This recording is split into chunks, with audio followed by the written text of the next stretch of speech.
Let's talk about the episode. Let's talk about the episode. So, first of all, before we get into the stories that happened tonight or what we saw tonight, let me just say this quick and in a hurry. This Drew and April storyline with Moniz mixed into it, with Just Hilarious mixed into it, I don't believe it for 1 second. April, you might got something going on with yourself that we don't know about on this show. You might be booming on social media and all that and whatever else you got going on.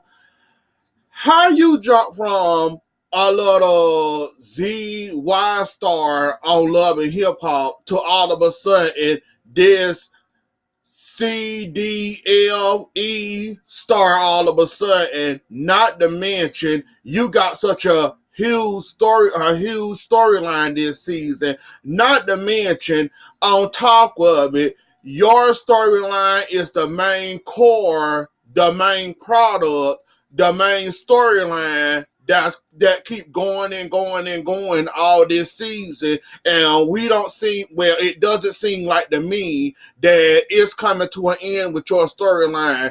It's just like the more we look at it, the next episode come on, this episode come on, this episode come on.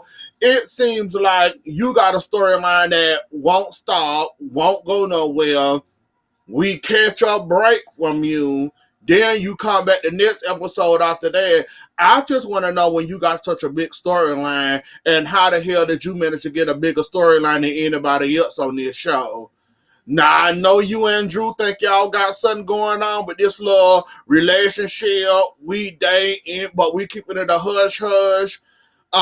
We wanted to be on the show. We want to get paid. We don't want y'all to care, but we want y'all to care enough where we can get paid for it. And furthermore, y'all then somehow squeeze Just Hilarious into this mess, thinking that she was one of your best friends. You was telling this girl all your business, and somehow she got mad at you.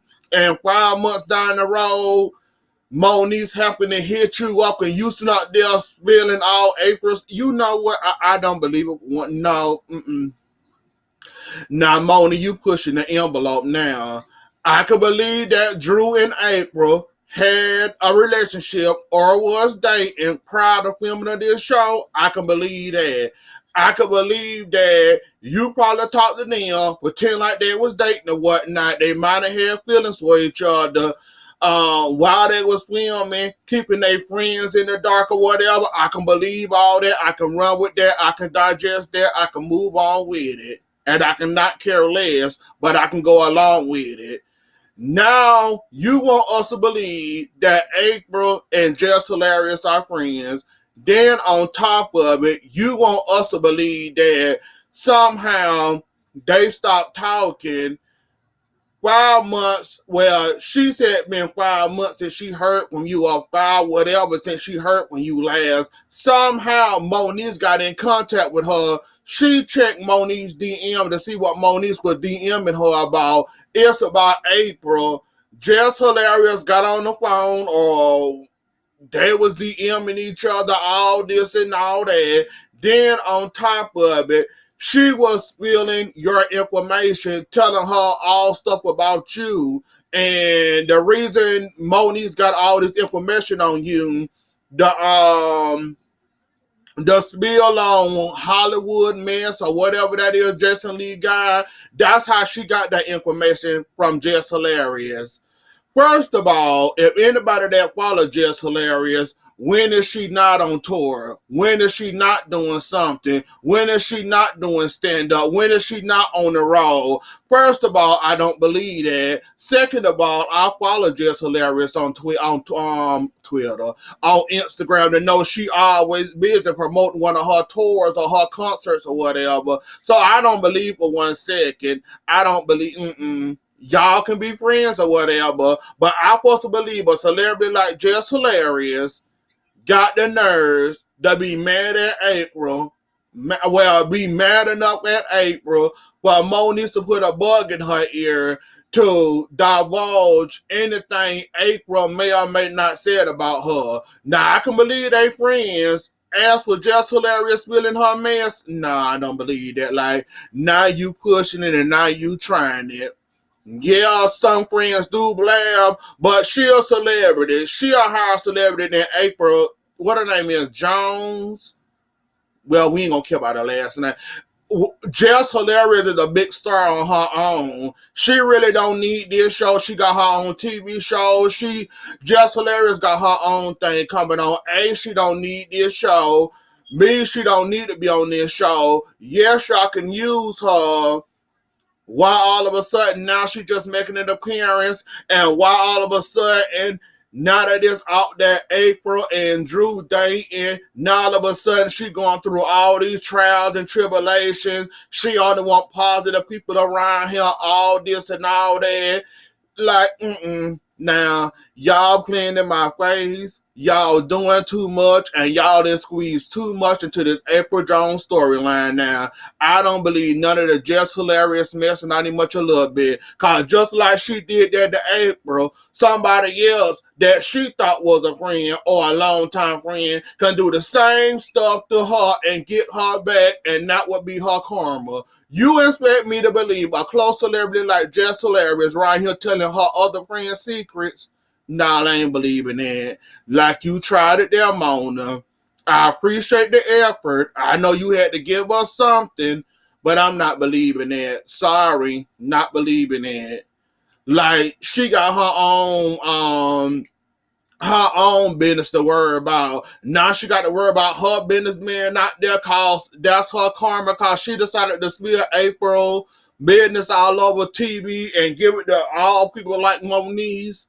Knowing that her and Moniz don't get along, who haven't seen them on Instagram arguing and fighting on each other's lives, and you want me to believe that she just went over and she fed into the drama. Yes, I can see her feeding into the drama, adding one or two pieces to it, but I don't believe her for 1 second, Spread. Not, Like, go away with that mess. I don't believe it. That's 7 minutes on the clock. I'm moving along. But, yeah, I just want to know how April got a bigger storyline than Ray J, Tiara Marie, Moniz, who else? Zell, Paris, Kimberly. Who else on this show? Apple Watts. Yo. I just want to know how she outshining everybody else with this big old storyline she got going on that she really don't need. I mean, they could have stopped showing April and Drew by episode 5, 6, not maybe 4 or 3. Well, I give them about 5 or 6 because they got to let it all come out anyway. So, why is April's storyline so big? That's where I'm confused at. And now I believe y'all playing with us with this storyline. And I'm going to leave that right there and drop that off right there. And I'm moving along with that mess.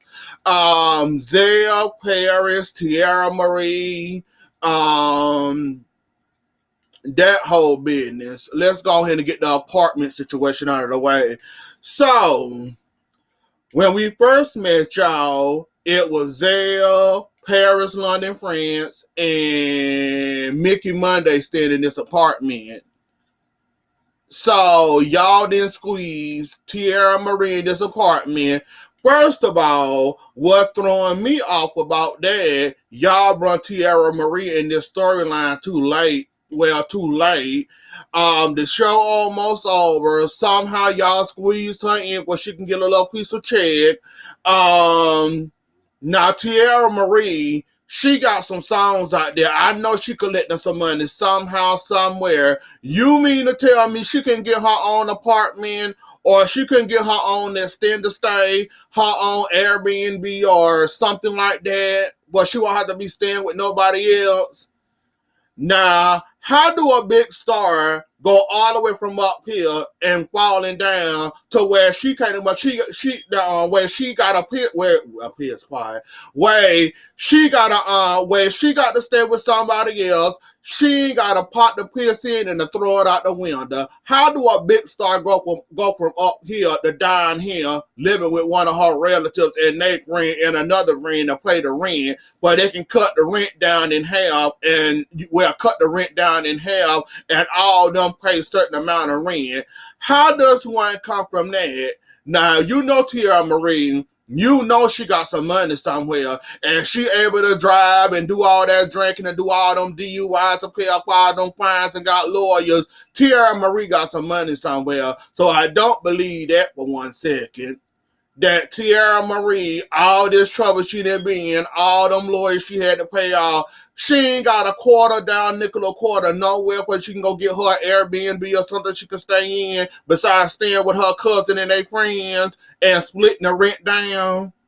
I don't believe that. So y'all mean to tell me this artist that went from fame to went to rags to riches, that now Paul, living with all these friends and relatives. Yes, the lawyer could have broke up with all these DUIs she get and all these cases she get. And yes, they could have broke up, but come on now, I'm not believing that for 1 second. And second of all, they no offense, buddy. I like you sometimes, but I like you sometimes, but not all the time. You don't know how to talk to nobody. Really, you don't. You be sweet and innocent sometimes. Then when you want to be nasty, mean, and evil, you nasty, mean, and evil. Like, first of all, you don't know how to talk to people. Second of all, you got a short fuse. Third of all, when you hit that 10, you on that 10 and you let people know you angry. So I can understand where Tia Marie was coming from, where she said, you don't like to listen, you don't like to do this, you always snapping at somebody and popping up on somebody, getting angry when I'm trying to tell you advice.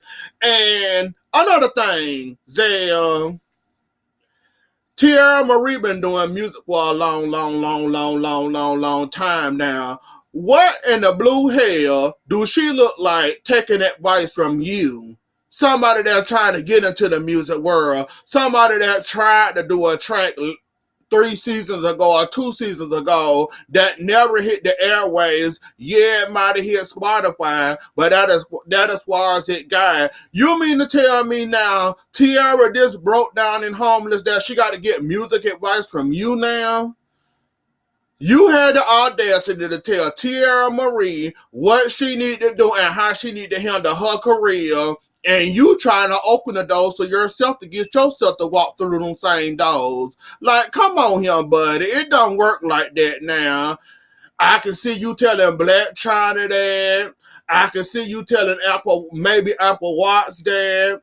I can even see you telling maybe Mickey Monday something like, well, I don't think you can tell him nothing like that. But yeah, like you are trying it. You trying to get into the same door as Tierra Marie got open already for her, trying to tell her what she gonna do. Then you gonna have the audacity and the nerves to get mad at her cause she told Apple Watts she wanted to do a song with her and Apple Watts is down with that. You gonna get mad cause you're the cousin. You should have first priority. She shouldn't do a song with Apple Watts. She should do the song with me. Like, you can't tell that woman. Do you have music studio time money? Do you have studio money? First of all, let's start there. Now, if Tierra can't get her own place, she must ain't got none neither. So y'all both in the same boat there. But I don't see somebody that been in the music world for so long. You now a newbie, a rookie, somebody trying to put their foot in the same water her feet's been traveled in so many times, trying to tell her what to do with her career. Now you done failed and bumped your head. You must have slipped and falling on your head, rolled on your head or something. But Zell, you are trying it and you are trying it hard, my friend, trying to tell Tierra Marie what she need to do, how she need to do it, who she should be working with and who she shouldn't be working with. You really tried it tonight, Zell. Really, you did. You tried it hard. Really, you did. It was another part to that. Oh yeah, the Apple Watts and London, Paris, France at Lyrica XB Awards performance. That was dry. Like Lyrica, we didn't heard you sing your heart off. We didn't heard you do so much better. That was an epic fail. Do better next time. but I seen you do way better. And how convenient is this? The same song you performing, you and your husband wrote this song together about cheating and all this and all that. So you should have put your heart in it and left your heart out there on the stage first of all, since you wrote a song about cheating. And basically every lyric to that song could be written for both it well, could be sung to you and A1 Steak Sauce. So that was an epic fail there. Not to mention, I don't care what you say, Lyrica. I don't care what you do. I'm gonna give you the same advice I gave Portia Williams. If you want to keep A1 Steak Sauce, if you want your relationship to work with A1 Steak Sauce, keep your mama, his mama, your friends, or anybody else that's gonna lead you away from your husband. Think with your own heart. Think with your own mind. Don't let nobody cloud you. Don't let nobody tell you what to do with your marriage. If you want to keep your cheater, keep the cheater. If you want to leave the cheater and stay with the cheater for your family, stay with the cheater. If you want to leave the cheater, you and your baby, and find something else, go find somebody else and leave the cheater in the dirt. That's all I'm saying. Make your own decisions.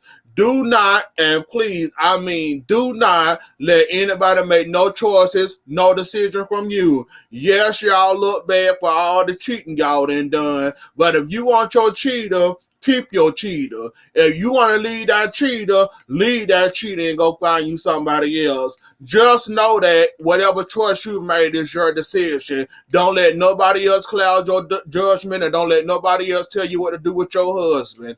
It's your choice. Don't listen to your mama cause she ain't got a man.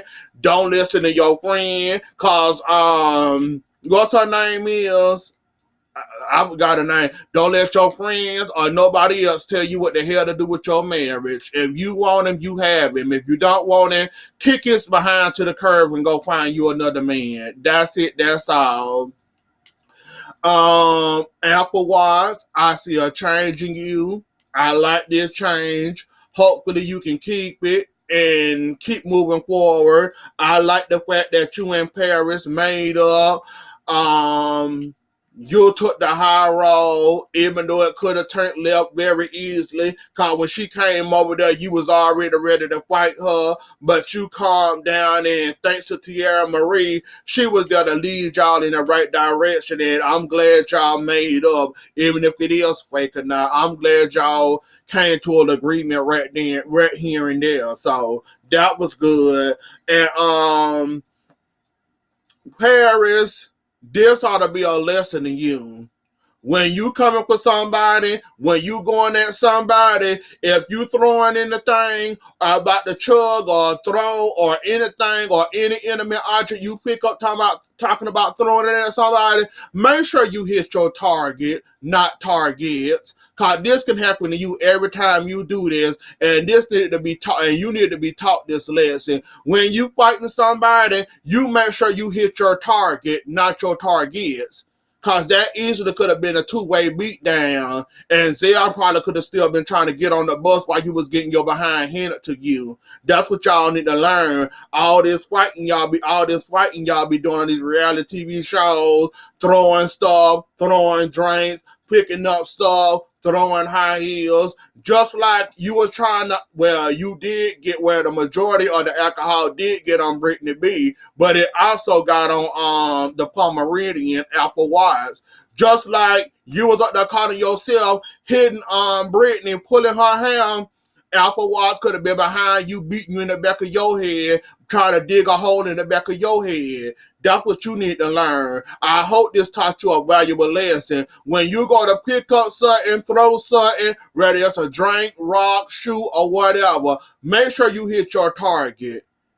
Cause if it hit anybody else, you gonna get a beat down by two people, and I know that ain't what you wanted, but maybe that'll teach you a lesson. And everybody else on these reality TV shows that like to throw drinks, cause y'all on these, especially on Love and Hip Hop, y'all quit to pick up a drink, calling yourself throwing drinks, throwing shoes and all this and all that. One day them shoes gonna hit the wrong person, and you gonna have the wrong person on that behind you didn't want on that behind, and then you gonna be sitting up there looking like a dummy. You miss your target and hit the wrong target, and that target gonna come at you like a wrecking ball and gonna wreck your life. So y'all need to learn y'all lesson with throwing these drinks. Cause y'all either throwing drinks, food, cup, or anything else y'all can get y'all hands on, especially on Love and Hip Hop. So I hope you learned your lesson, Paris, cause this your second time throwing drinks at somebody. The first time it was Kimberly when y'all was sitting down about them credit card charges. Now this time at Brittany B on the small behind party bus, and you splash somebody else with that drink. Now you get the third time and you pick up a drink and you throw it at somebody. You better hope you hit your right target and not the wrong target, and somebody lay your big behind out. Cause it's gonna end up happening. Y'all gonna have to learn y'all lesson sooner rather than later about picking up drinks, calling yourself trying to splash somebody with it. You gonna splash the wrong one, and they gonna baptize you with a good old clothesline or a good old beat down, and that's all y'all need. And then y'all learn to put the drinks down and throw a shoe for a change. Throw something that's gonna hit one target, not multiple targets. Cause y'all quit to do that mess on these Love and Hip Hop shows. I don't know where the hell y'all got that throwing drinks mess said, and why y'all haven't got beat down was throwing alcohol or splashing alcohol on the wrong people. Cause you know when you throw alcohol or any liquid at somebody, it's gonna hit more than one person. So you lucky you ain't get beat down by the Pomeranian apple wash or somebody else on that bus that you didn't mean to hit, and they would have tackled your bit behind. So hopefully you learned your lesson there. Is there anybody else? I already talked about Lyric. I already talked about Tierra Marie. That's about it, y'all. Like I said, I'm going to talk about Kimberly and her surrogate and her getting into country music. Well, she on her way. She almost there. She getting there. That song that was playing it, I love it already. I can't wait to hear that song. I can't wait to download it and play it forever. I love that song, and I don't know why Kimberly so scared of going to the country music. Every song she sang, every song she sang, it hit gold regardless. Don't matter what it's about or what's going on with the song. Just like that other song she got on the radio now. I love that song. So I don't know why she's so scared about that. As for her moving to Atlanta with her surrogate, got the girl, well, what her name, Tonia, or whatever her name is, got her meeting everybody else, especially the Atlanta people. Carly Red gonna be the first one to get that girl in trouble. When I seen Carly Red at that table, I said, oh hell, this poor girl ain't got a chance. You know Carly Red is messy as hell, and you already know Carly Red gonna be the first one to start some mess off with you and your surrogate. I hope that ain't the case, and I hope she has changed for the better, and I hope she keep her messy self. When it comes to mess, she keep it away from you and your blessing of a child, where your blessing of being able to have, being able to have a child finally, even though you're not carrying it. So I hope this work out for you, and I hope she don't bring that mess around y'all. And did y'all see old messy Naya Riley? We ain't seen her ever since that little girl beat her with the Kool-Aid hair. We ain't seen her in forever. We ain't must seen her ever since Soldier Boy was on here. It was nice to see Naya Riley with her messy behind too. But anyways though, y'all, that was the episode. Don't forget to like, share, comment, and subscribe. I'll see y'all later. Enjoy the rest of y'all night. Bye.